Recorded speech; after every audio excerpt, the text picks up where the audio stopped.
welcome back again, Sparklight. Again, thank all of you guys for the continued support. Really appreciate it. I think this is like episode, what is it? I think 11 now. So yeah, if you guys don't know, this weekend was WNBA All Star Weekend. I want to give my thoughts on it real quick. I think that it was a great showcase and a great spectacle for women's basketball. I think that the league did a great job. I think that Vegas was an amazing host. Would I be insane if I suggested that they had the All-Star game in Vegas every year? I'm sure that's like not gonna happen. But I think that it should be in like Vegas every year. For one, I think that Vegas is definitely a destination that you can definitely get people to come to. Really whatever time of year, but definitely like the summertime and just spend really 2 days. Yeah, because Friday was the skill challenge 3-point competition, and then Saturday was the game. So I think that that's a place you can get, fans and like even the casual fans, somebody who maybe isn't the most interested in the game. I think that what?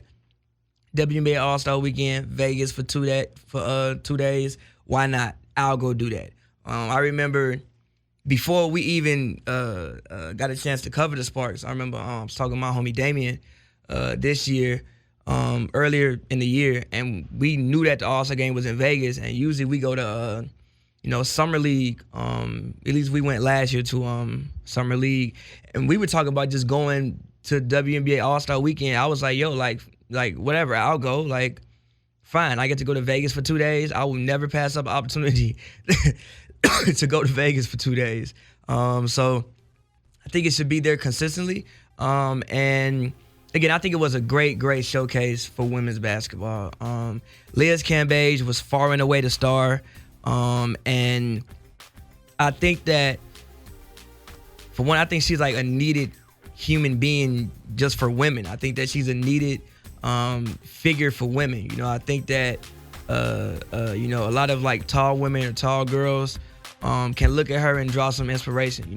Like they may feel maybe self-confident about their size. Maybe they don't want to put on heels because they'll be too tall and things like that. And she is 100% herself at all times, 100% herself. And also, she knows she's attractive, and she is not afraid to show you that she knows she is attractive. So I love Liz Cambage. I thought she was, again, the star of the weekend. I thought that, obviously she basically was the host because it was in Vegas and also with Asia.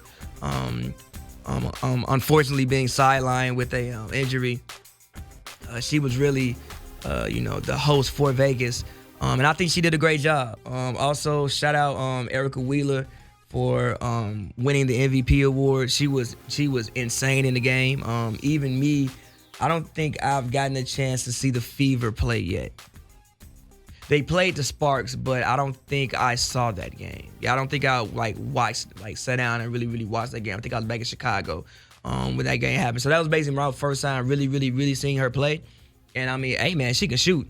She can shoot the lights out. She played a great game. And also I think her story is just very inspirational. Again, I think that her story is one that everybody can take inspiration from. Not just young girls, not just women, but everybody. I think that everybody in your life, you will, run into obstacles, and the hard times don't define you, but it's how you deal with those hard times. And look, she didn't get drafted, and now she's an MVP of the All-Star game. I think she was the second undrafted player ever to play in the WNBA All-Star game. I think the first one after 2002. So it's been 17 years since you've seen that. So man, again, I think the weekend as a whole was great. Again, I think it was a great showcase for women's basketball, and also the rules that they had. They had the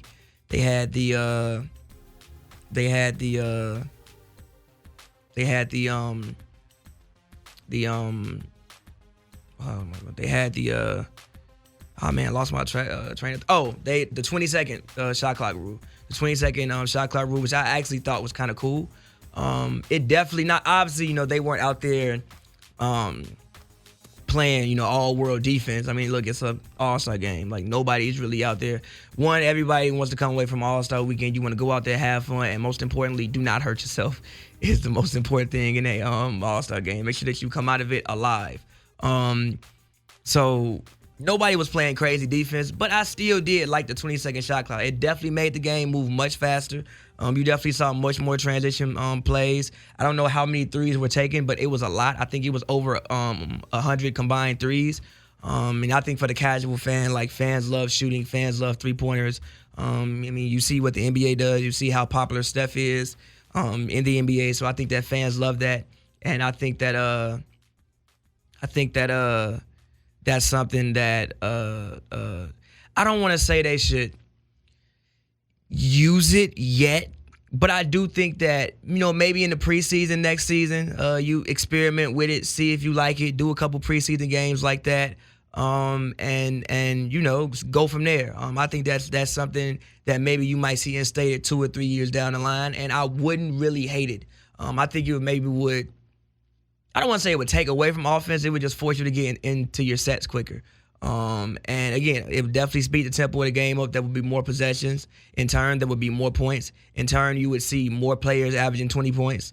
So these are all things that you would see if you actually really did shorten the clock to 20 seconds. But again, great All-Star weekend.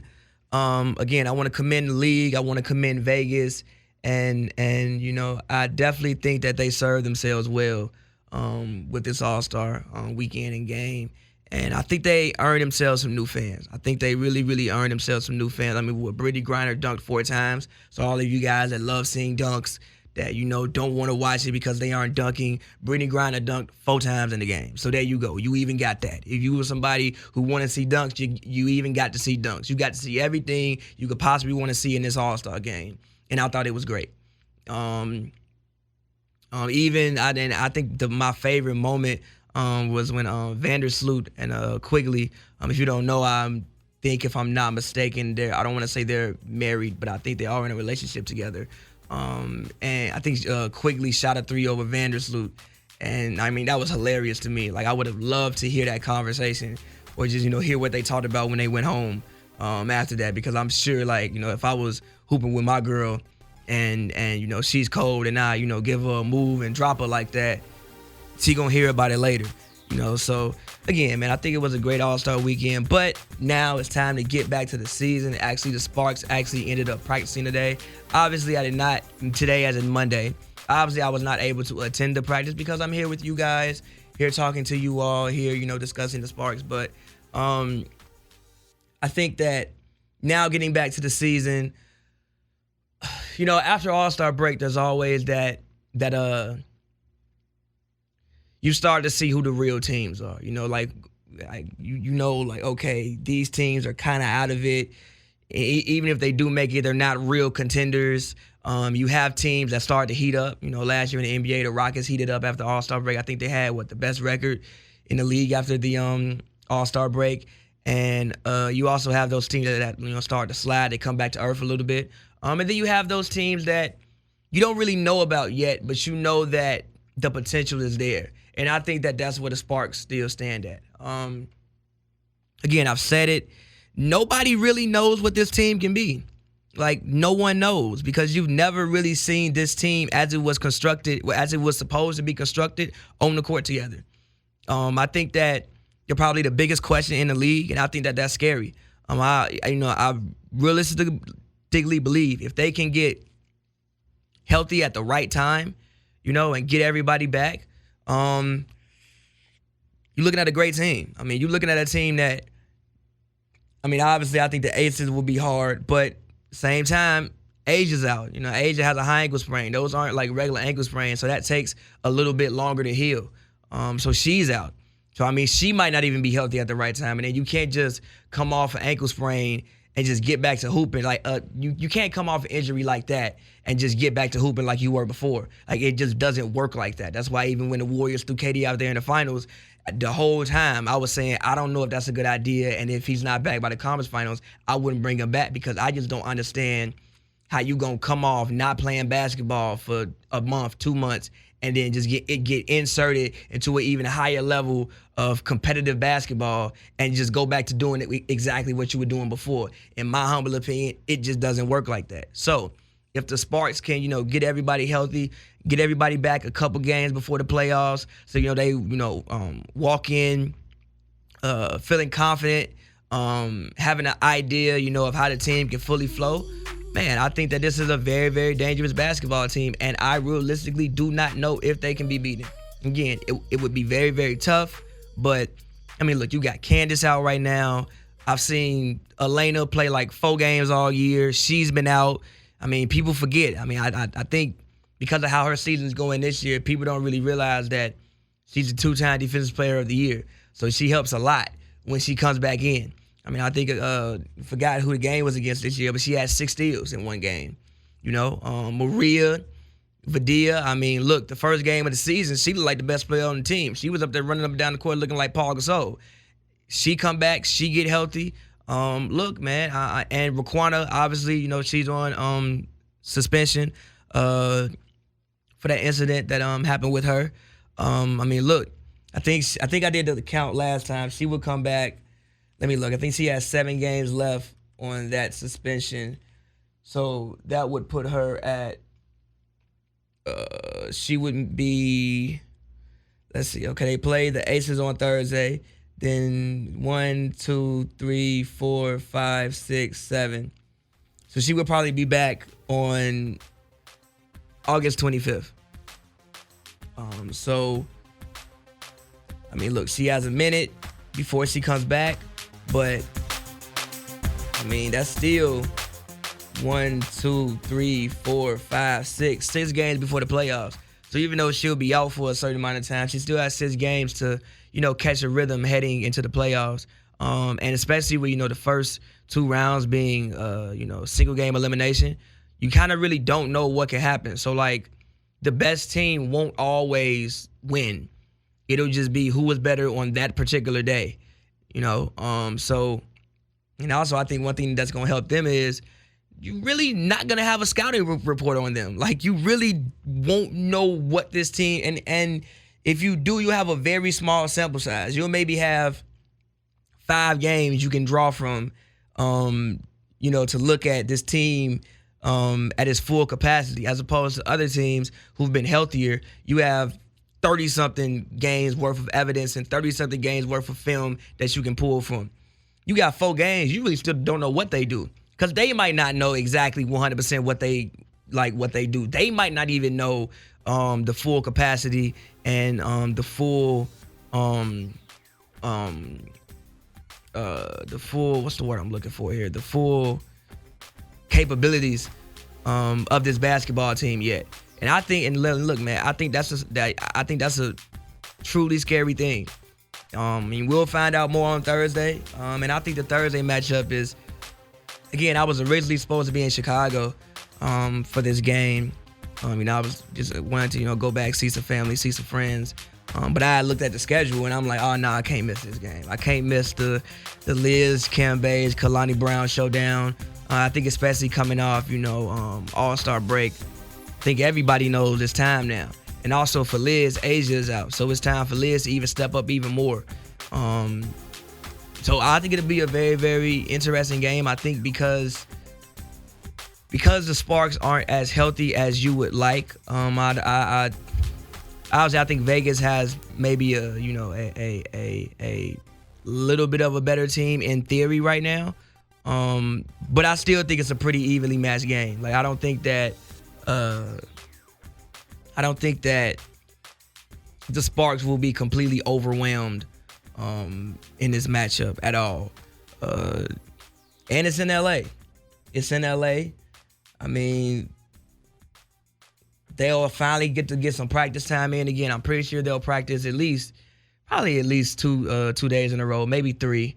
You want to make sure you get some of the other players conditioning right. They probably haven't been, I don't know, but I would assume, some of them probably maybe went on vacation, maybe just relaxed. So you probably haven't been the most active.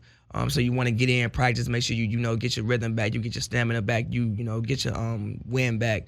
But I think that they're 2 pretty evenly matched teams, and I think that it'll be a great game. And again, I think that the Kalani Brown Liz Cambage matchup is what I'll really be paying attention to, because I think that this is a game where Kalani has a chance to really, showcase herself, really, really showcase herself and start really making your name for herself in the league. Especially, the way Liz is coming off All-Star break. It's going to be a big game. It's going to be a big game. I think everybody is going to be watching her. I think that, like, if I don't think I would be wrong to say right now that Liz Cambage is the face of the league, especially with, Maya Moore being out, Candace also being out as well. Diana Taurasi was out most of the year. Sue Bird is out. Breanna Stewart is out. Skylar Diggins is out. I don't think I would be wrong to say at this point in time, right now, on July 29th, especially coming off All-Star break, that Liz Cambage is probably the most recognizable face in women's basketball right now. I don't think I'd be wrong to say that. Like, people like Liz for things that have zero to do with basketball. They just like Liz. So, when you're a rookie and you matched up against somebody like that and you have a game against them, it puts people on notice. Like, they're going to tune in to see her, but you go out there and work her out. Now they looking at you. Who are you? Who is this person? So I think that, and again, she's going to get fed the ball a lot because A'ja Wilson's not there. So she's going to get 18 shots. And I think that Kalani's going to end up playing a lot of minutes because she's, as far as size-wise, she's really the only player on the team that has the size to be able to contend with her. And even watching the game from what I watched last time, it looked like Kalani frustrated Liz. I mean, clearly, she pulled the lady hair. So she clearly was somewhat frustrated to take action and do that. And after that, I felt Kalani got the best of her. After that little scrimmage that they had, I mean, it was really, really, like, it wasn't a fight, it was nothing crazy. But after the little scrimmage that they had, I thought Kalani kind of came out revitalized and re-energized and took her intensity to a different level. And I thought she actually got the best of Liz from the third quarter on, or, from whatever time step that was in the third. For the rest of the game, I thought Kalani kind of, got the best of her because at that moment in time, like, I didn't think Vegas was coming back, but at the same time, the game wasn't completely over at that point. It was still like an 8-point game or something like that, as opposed to they ended up winning the game by 12. By 12. So it's a big game, and I think that it'll tell us a lot. And I think that even for the Sparks, like, you want to start to, I think they sit at, fourth right now? But I think that you want to start to, pick up some wins. I mean, look, Chicago was right on you. Chicago looks great, though. I mean, they had, 3 All-Stars? And those guards, like Diamond DeShields, Vandersloot, Quigley, I mean, look, they can shoot. Diamond DeShields is also probably one of the more athletic players in the league as well. Like, she can pretty much get to the rim at will. She has a nice jump shot. She's a great finisher, actually. I mean, even when I went to see the Sky play when I was back in Chicago a couple weeks ago, she's a great finisher. She has a great touch around the rim. She's creative in the air as well. Like, she can definitely, like, make up stuff. She's innovative in the air. So, I mean, look, I think they're going to start winning games. The Storm,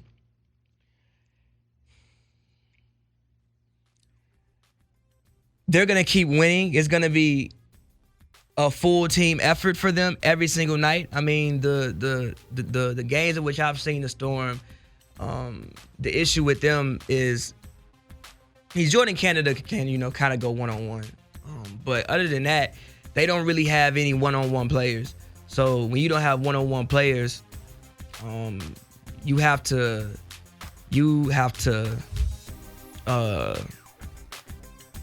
make sure you execute all of the small things. Like, setting good screens becomes extremely important.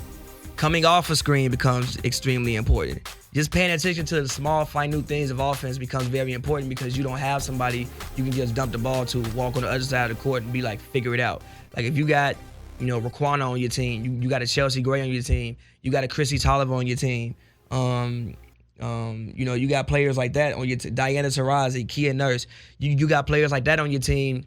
Sometimes you can kind of be a little bit lenient offensively, or, you can maybe get away with not being as tight with some things as you should be. But when you don't have that, you can't get away with that. Like, you got to make sure that everything you do is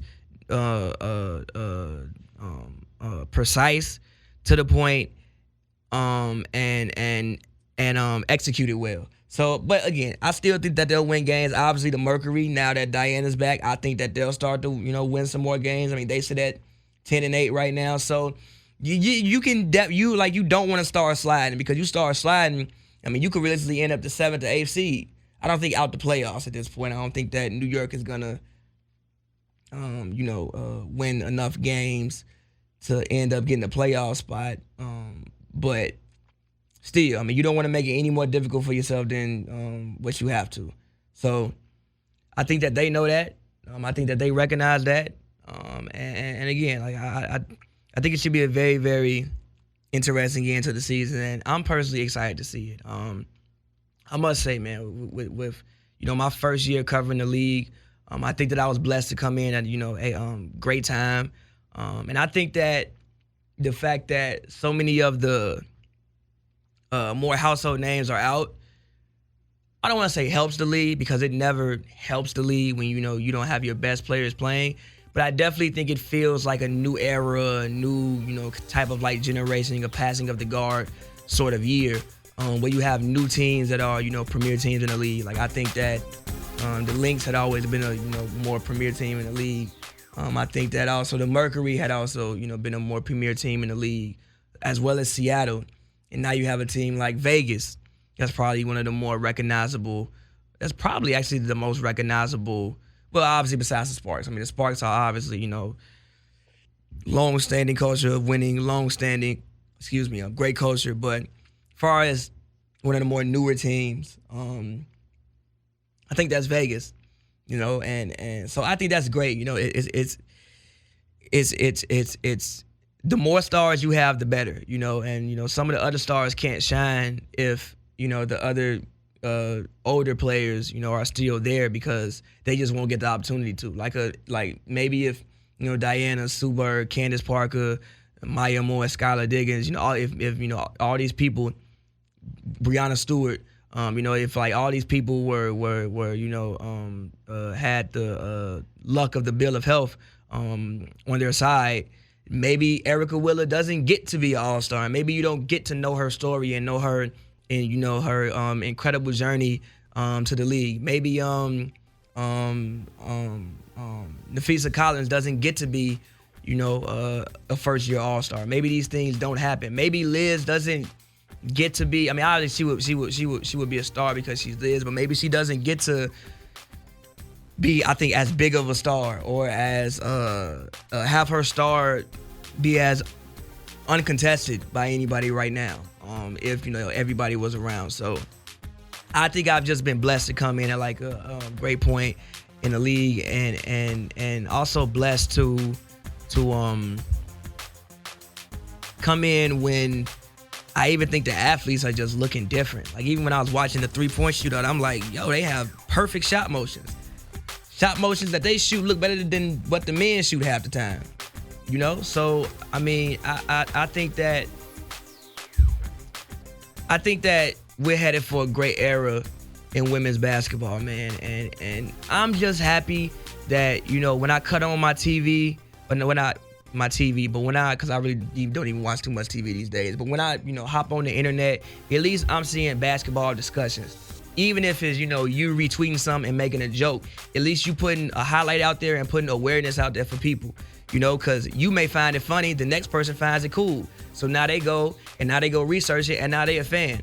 So I'm just happy that you're starting to see just the discussions. I know I said it on like the first episode, but I got a little time left in this one. Plus, I mean, it's not like I have a extreme amount of stuff to talk about right now. I'll have more stuff to talk about next week, obviously, when they, get back to playing basketball. We see how the Vegas game goes and, things like that. But women introduced me to basketball, My grandmother was the one who actually put me on basketball. It's not like my dad didn't put me on basketball. Like, my grandmother did that. My grandmother was the one who was, in front of the TV watching those Bulls games. Like, my earliest memories in life are my grandmother screaming about something Michael Jordan did, So like, women are the people who introduced me to basketball. I remember, growing up, I had a neighbor across the street. Shout out my homie Young Christina. I actually ran into her when I was at the Sky Game, which was super, super cool to me when I was like back in Chicago, because I'm like, yo, she probably doesn't even understand like how much she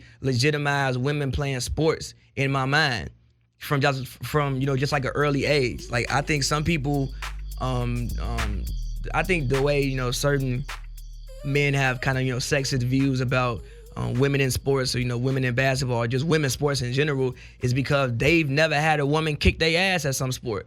They just haven't had the opportunity to play with a woman who was really, really good and know like, yo, she legitimately bust our ass.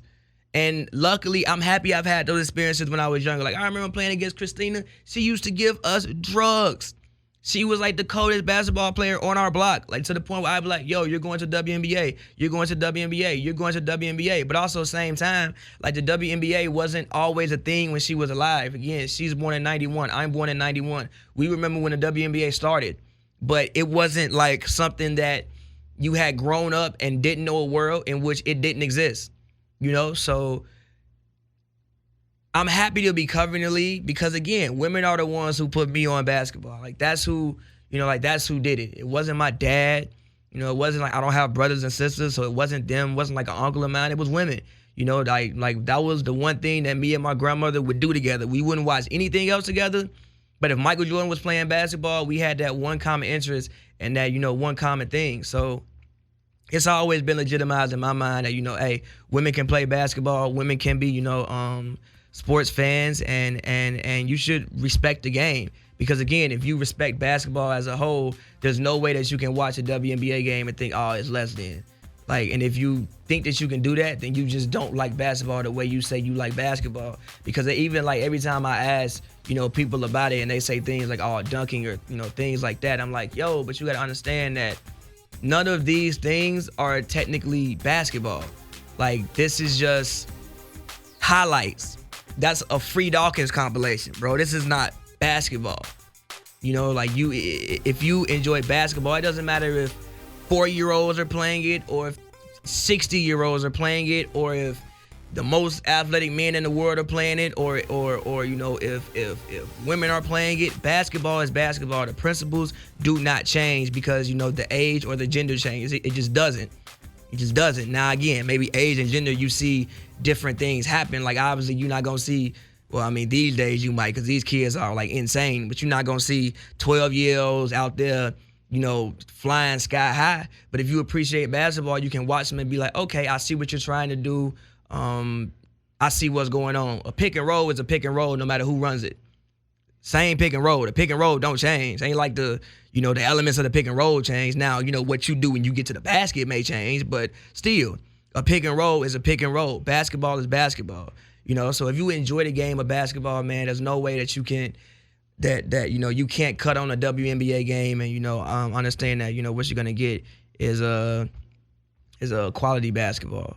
And again, I'm just happy to be covering the league. And I'm really excited to see where it goes. I think that, again, I think one thing we always have to remember, I say it every single time, but the NBA you see today isn't what the NBA always was. Like, my dad remembers when, the games were on tape delay. Like, my dad remembers that. That wasn't too long ago. Like, people think that was, many moons ago when it really wasn't. Like, it wasn't that far away in which, again, the games were on tape delay. So it takes time to build anything. Like, nothing great happens overnight. Again, the NFL been around 100 years. The Bears having a 100th-year anniversary. You know what I'm saying? Like, the WNBA been around, 22, 23?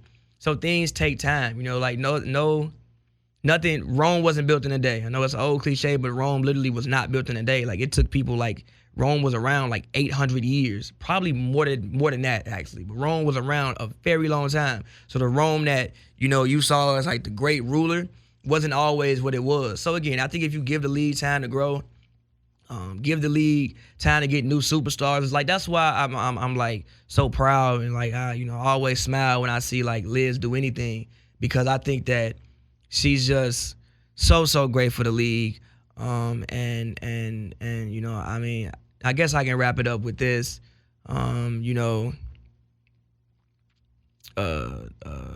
All-Star Weekend was a great event, fun event. You got great stories. I felt like you got to know these women better, and I'm happy it played out the way it played out. But yeah, Sparklight. I mean, I know I took the last however many minutes to just go on a rant, but I felt those things had to be said. And as far as the Sparks, I mean, hey, we'll see. Again, I think that if they can get healthy, hey, I would really, really fear that team. But we got to see if they get healthy, and hey, let's see how they conquer the second half of the season. So with that being said, thank you guys for tuning in. Appreciate all the support, and go Sparks. And it's been Sparklight.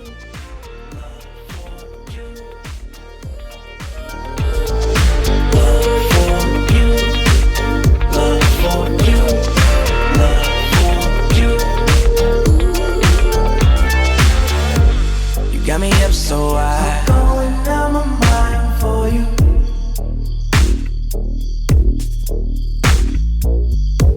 You got me up so high, I'm going down my mind.